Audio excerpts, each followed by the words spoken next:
Okay. Good morning.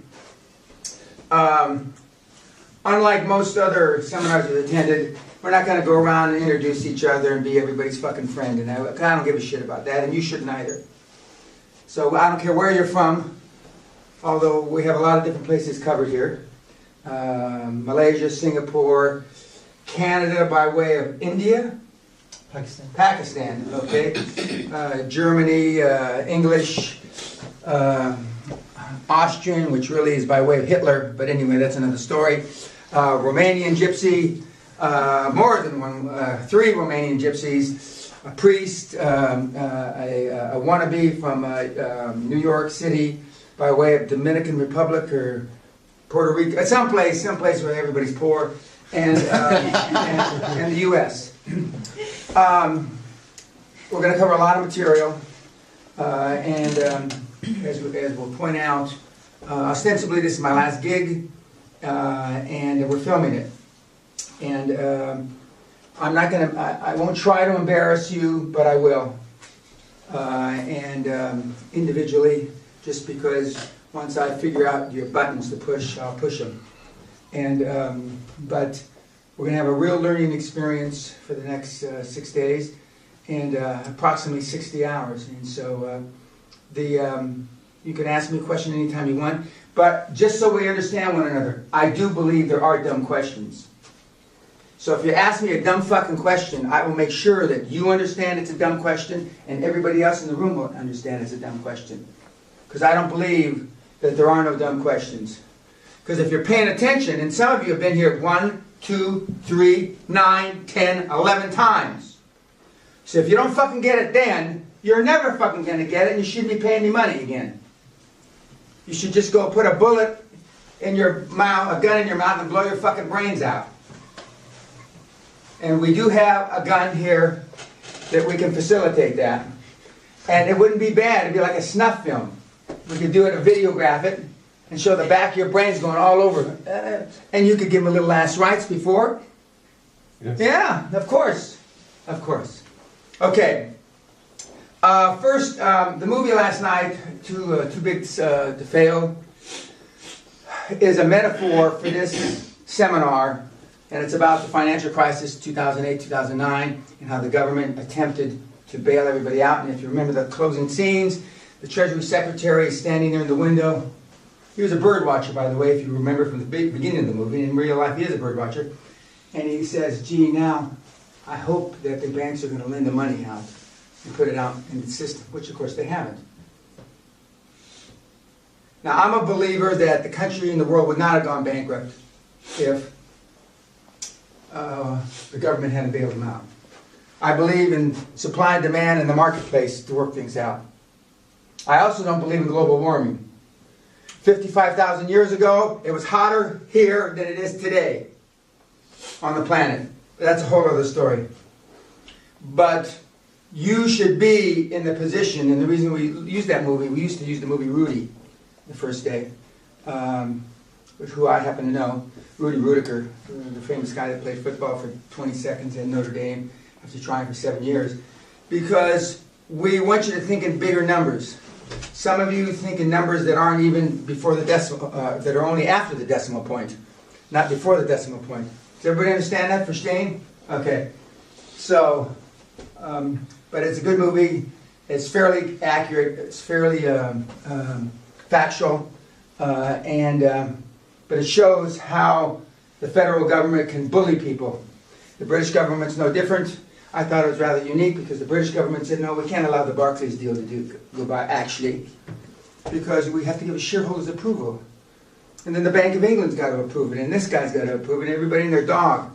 So there are people that say the Brits killed the deal. Otherwise, Lehman would still be alive. I don't know if that's any truth to that, but it makes a good story. And it gives me another chance to kick the Brits. But we've got a shortage of Brits today. Normally we have more.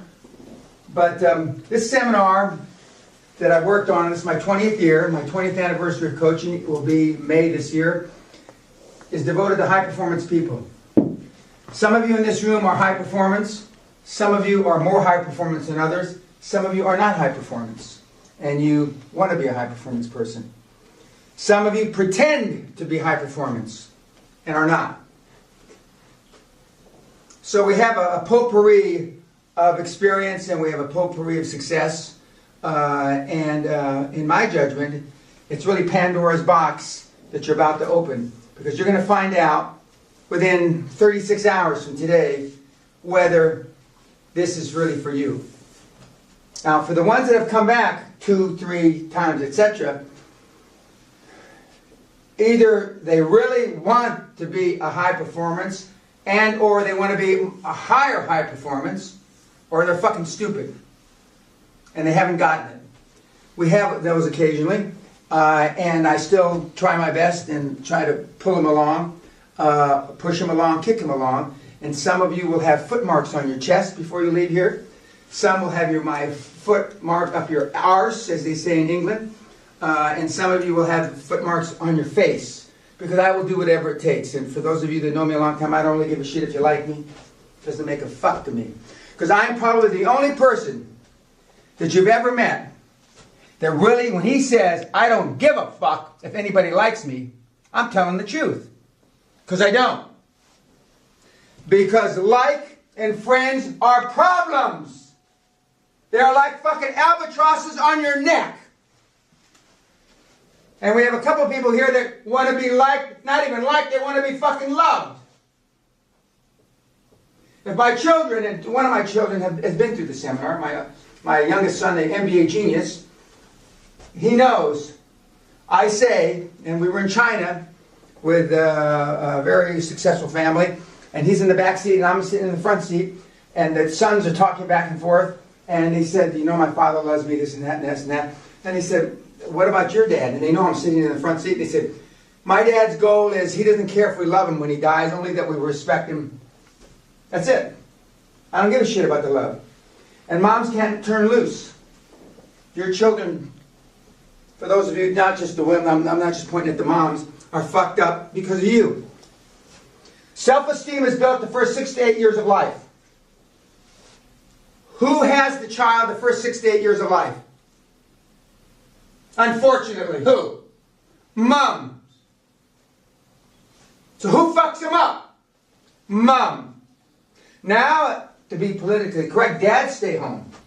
This dad wouldn't. But I mean, dads stay home now and change diapers. I've changed one fucking diaper in my life. Dan Jr. had shit rolling down the inside of his leg, and somebody at a meeting, I had to take him to no, the meeting was at our house, and they said, Dan, isn't somebody going to change a diaper? And the nanny was gone for some reason. She went to the market or something. So I took him into the kitchen, holding him up by one leg, turned on the water, took his diaper off, and washed him, holding him by his foot, washed him down like this. Then I flopped him down on the cold sink. We had a stainless steel sink top, and I still remember him looking up at me like as if to say, you don't know what the fuck you're doing, Dad. You know? And I kind of wrapped him up. I put the nappy on backwards. And so then my wife came home later, and the nanny, and they were going, oh my God, my God. I left the shit where it dropped on the floor. Didn't clean it up. Screamed at the Great Danes, don't eat that shit! So, I'm going to be the last person that you want to leave your kid with. The last. The last. Okay. Shalom, salam, wie geht's? Hey dude, maki shot, salute. And as they say here, fuck yous. In Scotland, and they give you a Glaswegian kiss. They give you a fucking headbutt. Okay? Now, the Glaswegians and the Scots in general are fairly bigoted.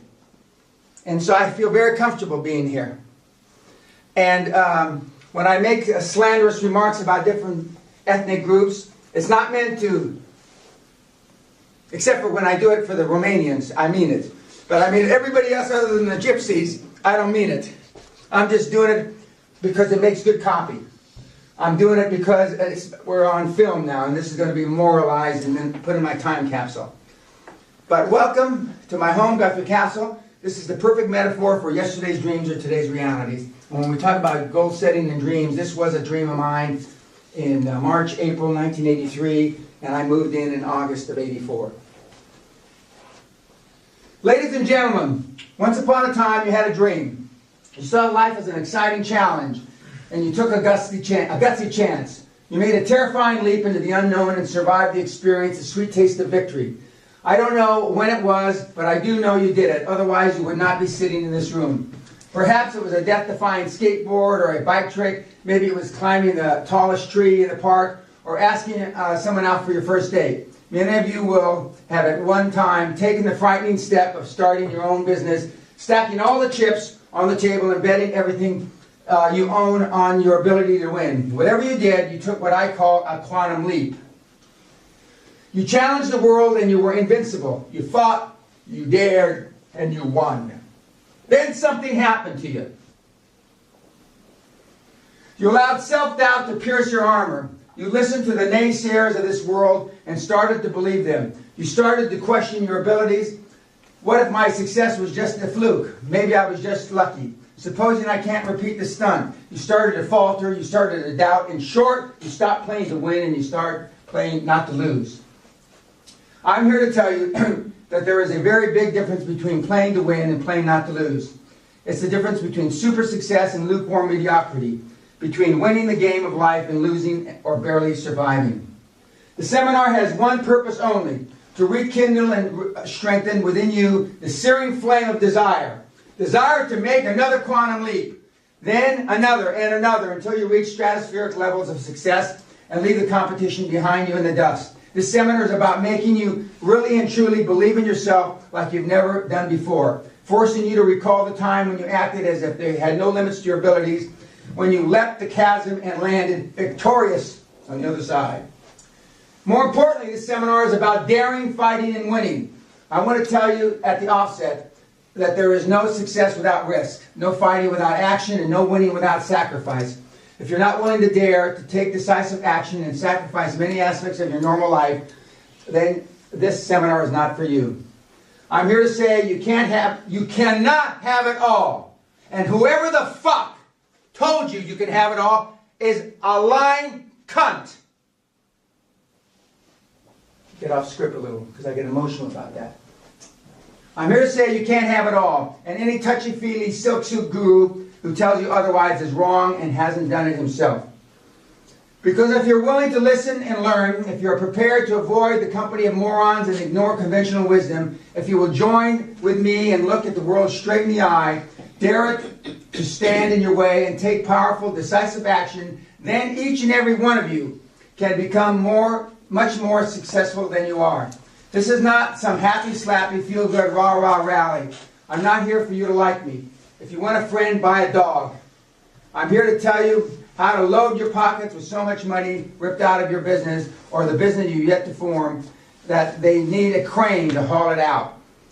If I have to slap, kick, punch, and drag you over the finish line, then that's what I'll do. I'm going to make you feel uncomfortable. I'm going to call you names and sometimes act like a nasty drill sergeant.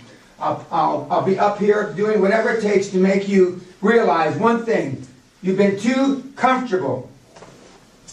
You pumped your sorry ass down on a comfy chair a long time ago and have all but forgotten the warrior you once were.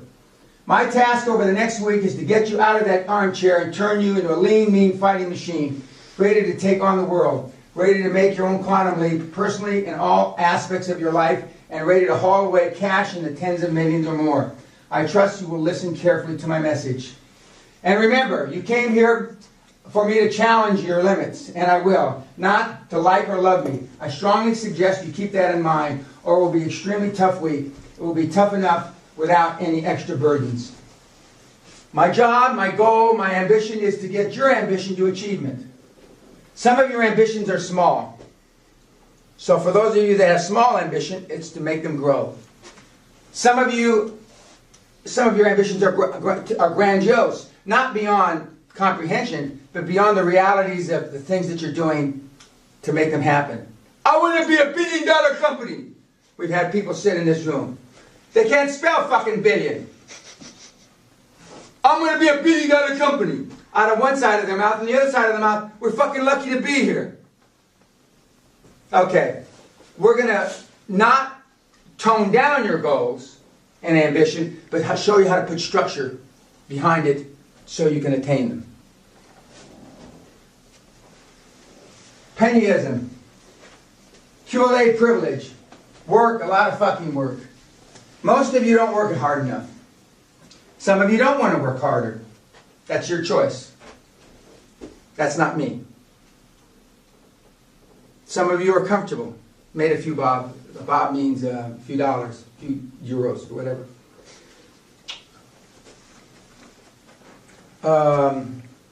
Michael Milken. Is everybody old enough to know who Michael Milken was, the junk pond guy? Junk ponds? Yep. Okay. Michael Milken and I are contemporaries. He's a year younger than I am. He went to a rival high school about a mile from me. He was relatively poor. I was very poor. He was just relatively poor. But he was being interviewed on something equivalent to 60 Minutes many years ago. And he's the guy that paid $1.3 billion fine when the Security Exchange Commission, etc., said that he was manipulating markets. And he went to jail. Legend has it, so his brother Lowell wouldn't have to go to jail. But anyway, they asked him, how are you so experienced at age 46, Mr. Milken? He said, well, I'm really not that experienced. He said, listen, I work 365 days a year. Whatever the highest holy Jewish day is, Yom Kippur, or whatever the high holy one is, he takes off. I work 20 to 22 hours a day. You only had to sleep 2 hours a day. If you take 7 days a week, times even 20 hours a day, times the 23 years that he had been working at that time, he's 88 years old. So he's really got 70 years experience, or 60 years experience, as opposed to 20. I'm similar, except I needed more than 2 hours sleep. And for years, I never took one day off. He took one. He was kind of a lazy guy. Michael, if you see this, you're not lazy, but I'm just, it sounds good for copy, you know? Now just compare that to your miserable fucking lives.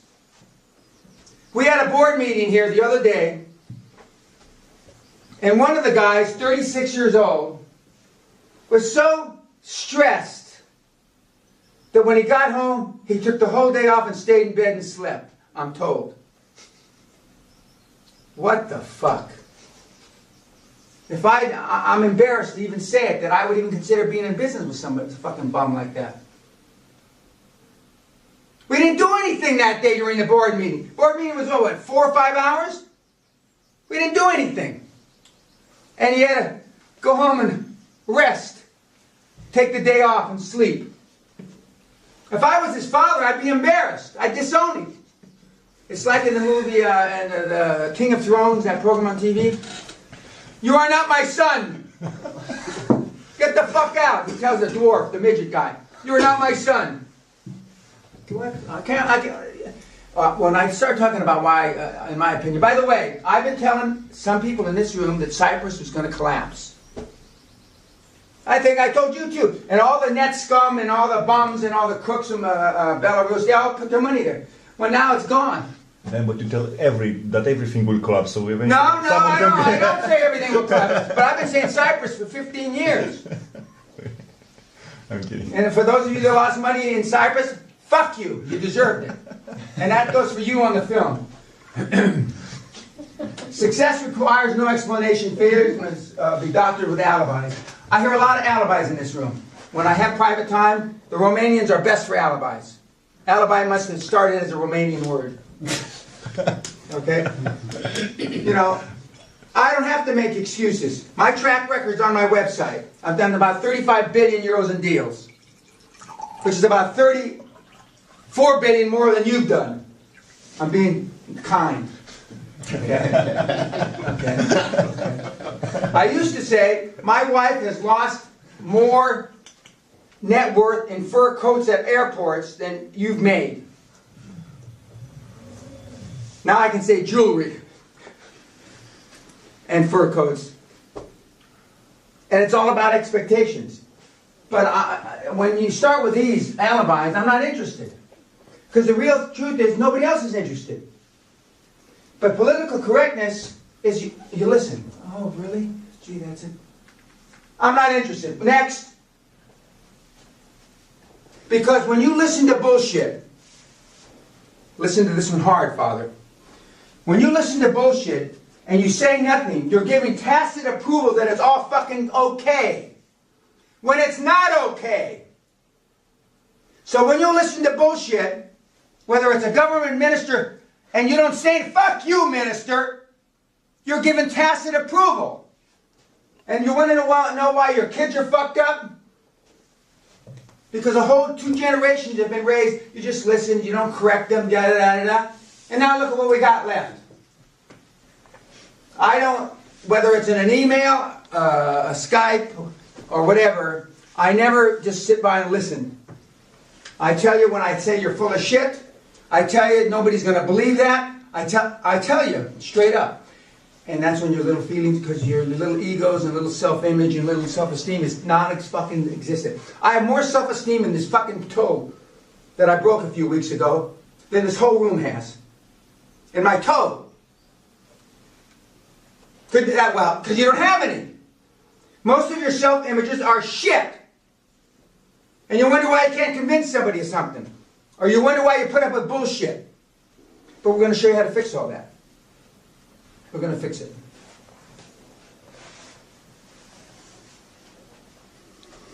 Being satisfied, we will never find out how much we can accomplish. This really is pointed at the ones that have made a few dollars in the room. As little as you've made. But because you have deluded yourself. You've deluded yourself into believing that you've arrived, more or less. You've arrived. When you haven't even got on the bus yet. That's the truth of the matter. You haven't even got on the bus.